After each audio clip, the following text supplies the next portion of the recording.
Oh boy.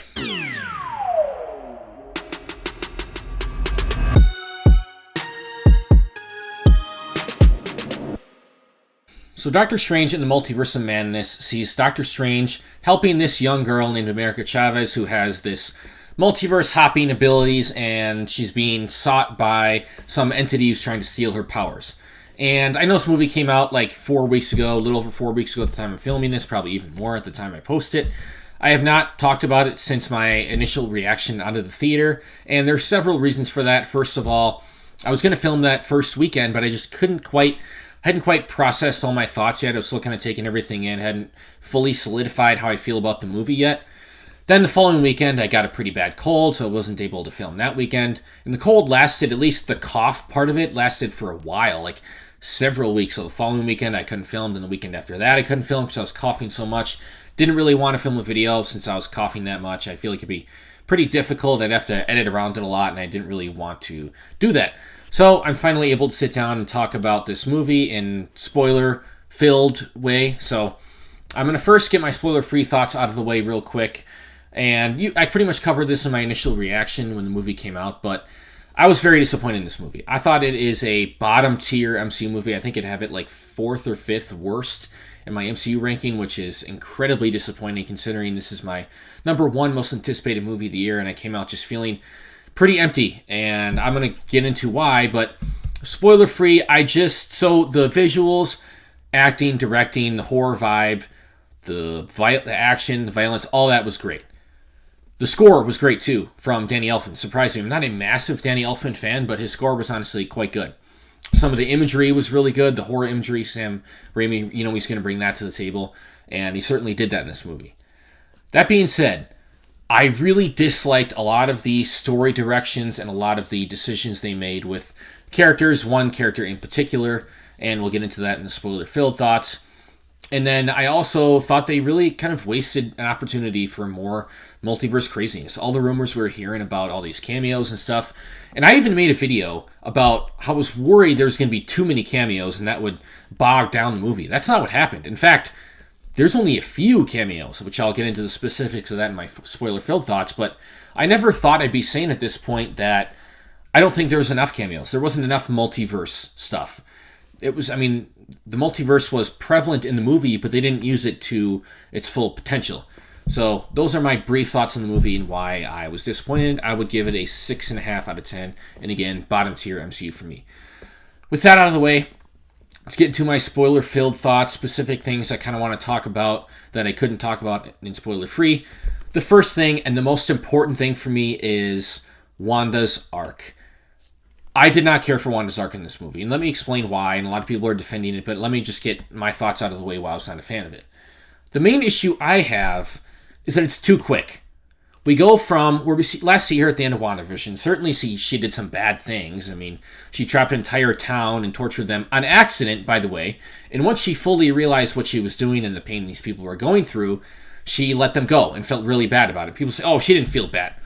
What show did you watch? Yes, she did. Maybe she didn't, react accordingly, appropriately at the end of the show. Maybe she should have turned herself in or something. I can agree with that. But overall, she definitely felt bad about it. You can see the look on her face when she realized what these people were going through.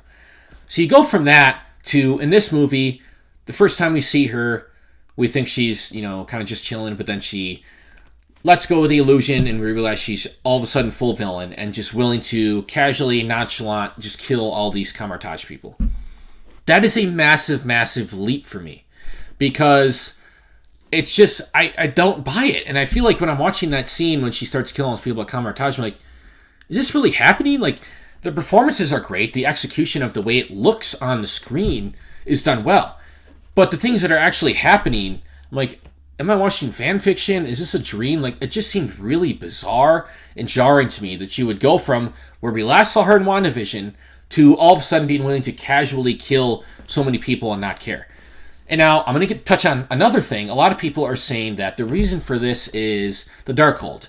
She's possessed by the Darkhold, taken over by the Darkhold, and the Darkhold is controlling her actions and influencing her.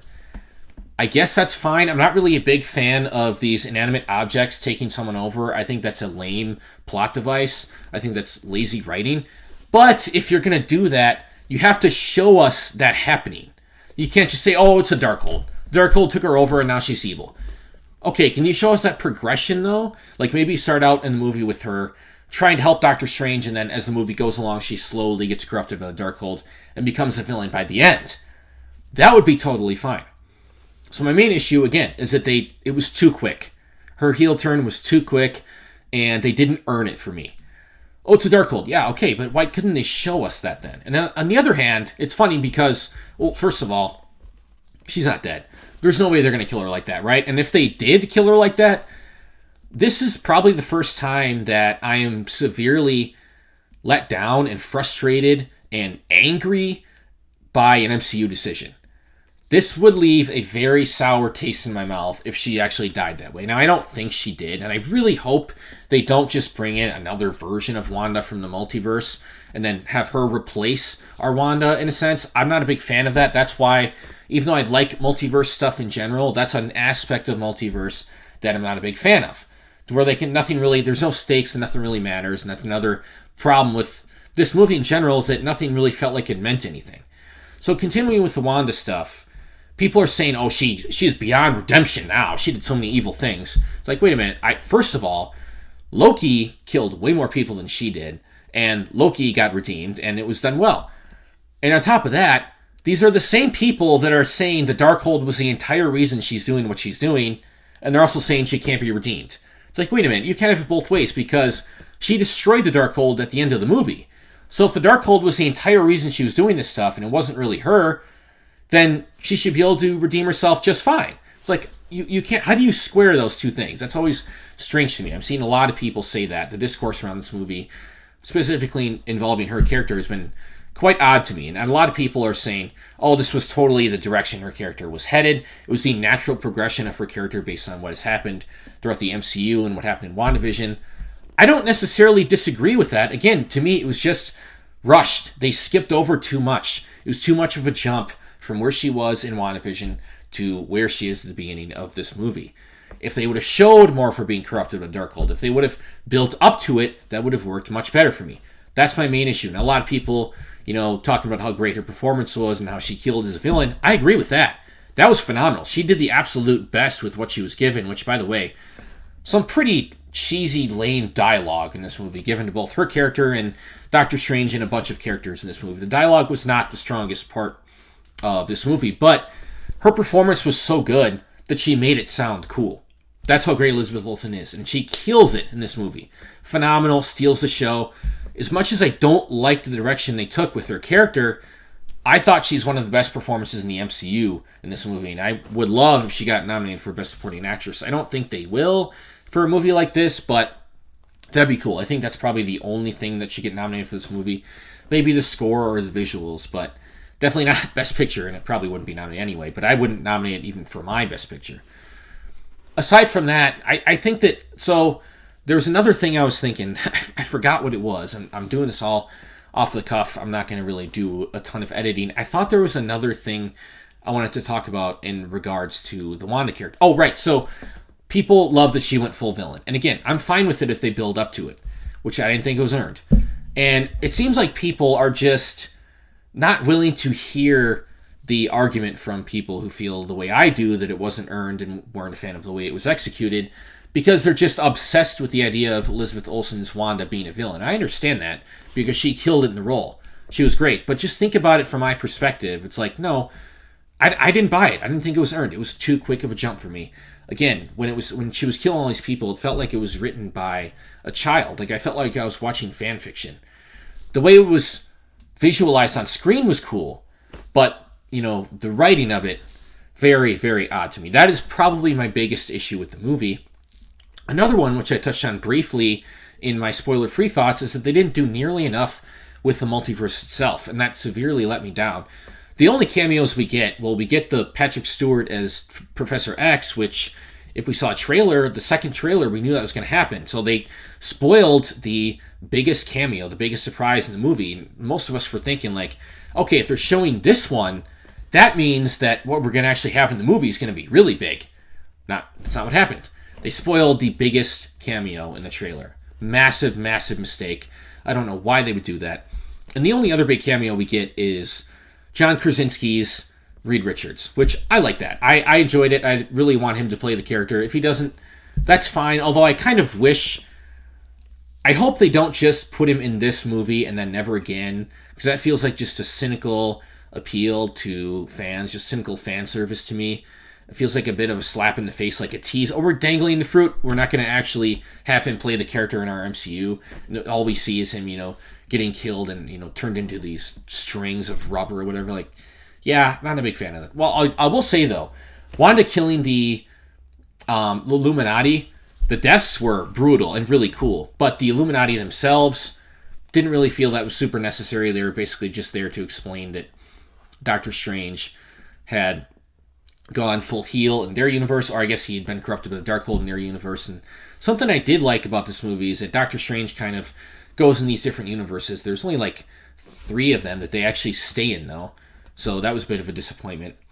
Oh, and on top of that, the evil Doctor Strange is there for like 2 minutes, completely wasted. I mean, the fight scene between them is pretty cool, and the stuff with the music notes, kind of goofy, but kind of clever at the same time.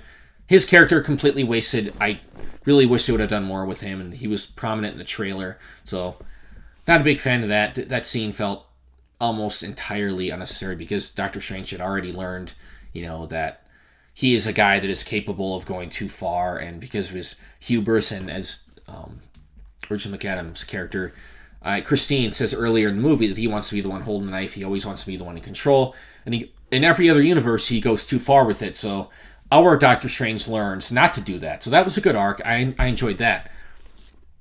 But I did not like that, again, they hardly use the multiverse at all. I feel like we were sold a movie that we didn't get. The trailers and everything they were talking about, like, there's more surprises in this movie than Infinity War and Endgame combined. Pfft, not even close. The only surprise, cameo anyway, was John Krasinski's Reed Richards, which again I enjoyed, but the Illuminati themselves didn't feel super necessary in the movie. And by the way, this version of Mordo, he was fine, I guess, but another problem I have with the movie that I almost forgot to talk about is that, what the hell happened to our Mordo? I mean, Doctor Strange talks about it when he's talking to the other Mordo. He's like, oh yeah, in my universe, you try to kill me and stuff. Wait a minute, what? We don't get to see that? Like, that was the thing I was looking forward to the most after seeing the post-credit scene from Doctor Strange 1. That was probably the best part of the movie. It was so good when he takes the power from Pangborn and he's like, too many sorcerers. That was awesome.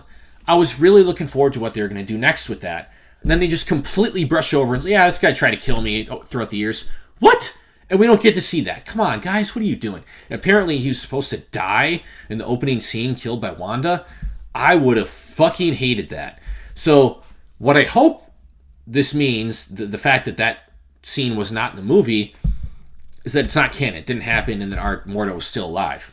I hope that's the case. Otherwise, I'm going to be really mad because they tease some really interesting stuff with this character and then just completely brush over it. So I hope they go back and do more with him. That was something that annoyed me about the movie.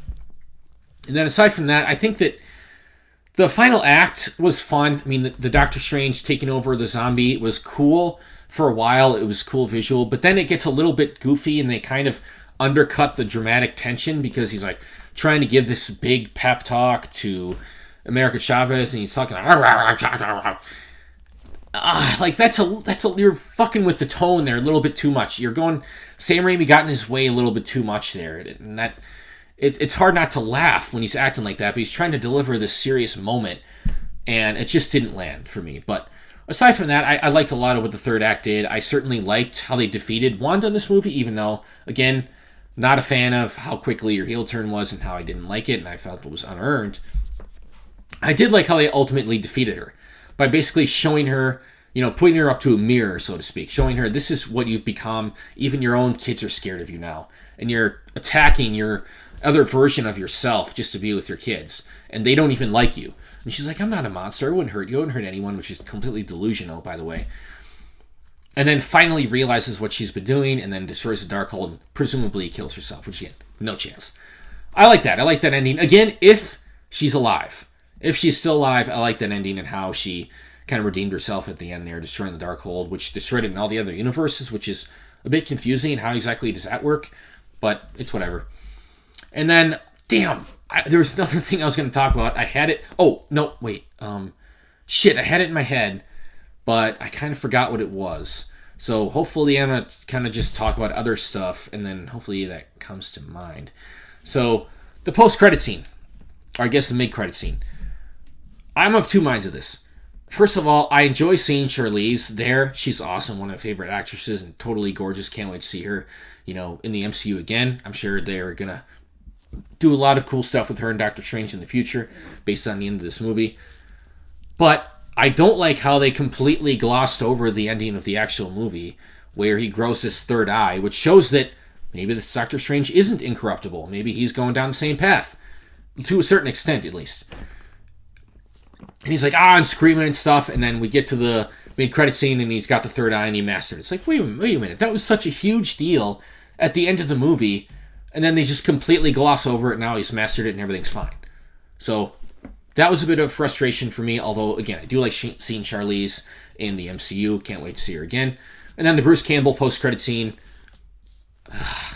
I mean, that's kind of on the same level as the Captain America one to me in Spider-Man Homecoming, where he's like, so, sometimes patience is the key to victory. Sometimes it leads to nothing. This one I liked even less than that, because that one was kind of clever. Like, damn, you got me. This one, was kind of stupid. And I'm not a massive Raimi fan or Bruce Campbell fan, so maybe people who love, like, the Evil Dead movies and Army of Darkness and stuff would have liked that post-credit scene more than me. That's kind of what I'm hearing. That's what people tend to say. So, I don't know. I thought it was dumb and kind of a waste of time to sit there for 10 minutes to see that. Like, really? That's all we got? Okay. Not a big fan of that. I'm going to talk about America Chavez for a second. I enjoyed Xochitl Gomez's performance. I thought she was quite good in the movie. The characterization, though, was a little bit lacking. I wish we would have got more of her backstory, and I don't like this stupid contrived thing where they stand on the thing and it shows, a glimpse of their past. Wasn't a massive fan of that, and the fact that, we get to see her moms get, so she accidentally opens a portal because she's afraid, and then they get taken away by the portal. That idea in itself, I didn't necessarily mind, but apparently that's not how it happened in the comics, which I'm not a comic reader, so I don't really care about that much. All I care about is the execution within the movie itself. And I just wish they would have expanded on her backstory a little more. She kind of just felt like a plot device in this movie. And that's not necessarily a bad thing if she's the MacGuffin, but I just want a little bit more. But again, the performance was great. Can't wait to see her again in the MCU. I did like Strange's arc, like I talked about. I thought that was good, and I liked his, conversations with Christine, admitting to her that he loves her in every universe. And then the conversation with our Christine early on in the movie, where, again, I mentioned before, like she's talking about he's always got to be the one to hold the knife. That stuff was good. Wanda's characterization, except for the ending and performance, not a massive fan of. The Illuminati, not a massive fan of. The other version of Mordo, not a massive fan of. Jeez, the more I talk this out, the more I'm realizing there's a lot of frustrations I have with this movie. Again, there is a lot to like. I think, and the stuff that I do like, the visuals, performances, the score, the horror vibe, action, that is all present throughout the entire movie. So there's more specific things that I have issues with that I'm going to talk about in this section. I'm talking about almost all problems I have with the movie. Doesn't mean it's a horrible movie. There's still, I think, more good than bad, but that's just, there isn't much specific for me to talk about in regards to the good. There's more specific stuff I wanted to talk about in regards to the bad. So, I swear there was one more thing I wanted to talk about, but I cannot think of it, so... Oh, I got it. Vision. Another massive problem I have with this movie, the serious lack of vision. What the hell? I mean, she mentions him once, like, I had to kill my husband, Stephen Strange, which, by the way, terrible dialogue, but Wanda, I mean, Elizabeth Olsen is so good that she pulls it off and makes it sound cool and badass. But the fact that Vision isn't even a part of her motivation in this movie is very, very strange to me. That all she cares about is her kids, which I understand, but she just created them and spent, like, a few days with them, but she doesn't care about her actual husband, Vision.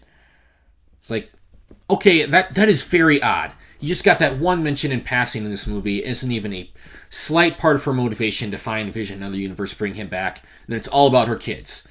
That was very, very strange to me, and I just can't buy that. I can't buy that she wasn't even thinking about Vision. at all. And then on top of that, we didn't get to see White Vision or anything. So Vision didn't get to see Vision, only heard about him once. I mean, this guy was her entire motivation for creating Westview in WandaVision. Certainly the person that she seemingly loves and cares about the most, and gets no mention in this movie, except for that one time. That's a big problem for me. I think he certainly should have been a little more prevalent in this movie. And then also on top of that, who the hell is Wanda's husband? I mean, or not necessarily husband, but who is the father of Billy and Tommy? Because it must be the same guy in every universe, because these kids look exactly the same in every universe. So, what the hell is what's going on there? How can we never see him or hear about who he is? I thought that was strange too. But the Vision thing is a massive, massive issue for me. And again, if Wanda's really dead and we don't get to see her ever interact with White Vision again, yikes. And that's why I do think she's alive, though, because we need to see her interact with White Vision. We need to see her. I mean, the X-Men aren't even here yet. So we're going to have the X-Men without Wanda? Like, no chance. She's coming back, and I hope it's not in the form of a different version. I hope it's the same one. She's still alive. Some people pointed out that there's like a red flash before she apparently dies. So that meant that she like teleported herself out or something, which I didn't notice that when I was watching the movie. I've only seen it once. But I buy it. That seems to make sense. I think that was something that seems very possible to me. So, yeah, I think that's everything I want to talk about. So I have a lot of frustrations with this movie. It's not a bad movie. There's a lot to like about it. It's an enjoyable movie. But a lot of these specific story directions and executions with some of the character directions, not a big fan of, and I was very frustrated. I did not feel the need to go rewatch this movie in theaters. I told my friend that I was going to go see it with him. He hadn't seen it yet, and I'm like, can we do something else? Because I don't really want to go watch this movie again. I'll probably wait until it's on Disney+. So that's a feeling I haven't felt about an MCU movie in a very long time. And this is probably the worst MCU movie since, I would say, the first Thor? Sorry. Iron Man 3? No, second Thor. Worst MCU movie since Thor: The Dark World, which is very sad because I thought there would never, be a movie that would be this. I don't want to say bad because it's not a bad movie, but this middling for an MCU movie, and this is certainly going to go down as one of the most disappointing movie experiences I've ever had in my life, and definitely the most disappointing MCU movie so far. And I know a lot of people love it. That's fine. A lot of massive Raimi fans. I'm not a massive Raimi fan. So I think I've kind of touched on everything I want to touch on. Again, sorry it took me so long to get this out. A lot of different factors, went into the fact that I was not able to film this video for such a long time, but I'm thankful that I was finally able to sit down and get it out now. I don't know if people are interested in hearing my thoughts about the movie at this late stage. I was probably going to do some more MCU content, like tier lists and rankings and stuff. I'm going to wait on that until Thor: Love and Thunder comes out and try to capitalize on that hype around that movie because it's been so long since Doctor Strange and Multiverse of Madness came out. But there you have it, guys. Even if you don't agree with me, if you enjoy my content, drop a comment below. Do you agree with me? Do you disagree with me? Do you like Wanda's arc? Do you have a defense of her arc? Do you want to talk about that in the comments? Drop a comment. Be respectful, though, and I'll be respectful back. Subscribe, hit the notification bell if you like my content in general, and stay tuned because I got some more stuff coming. See you soon.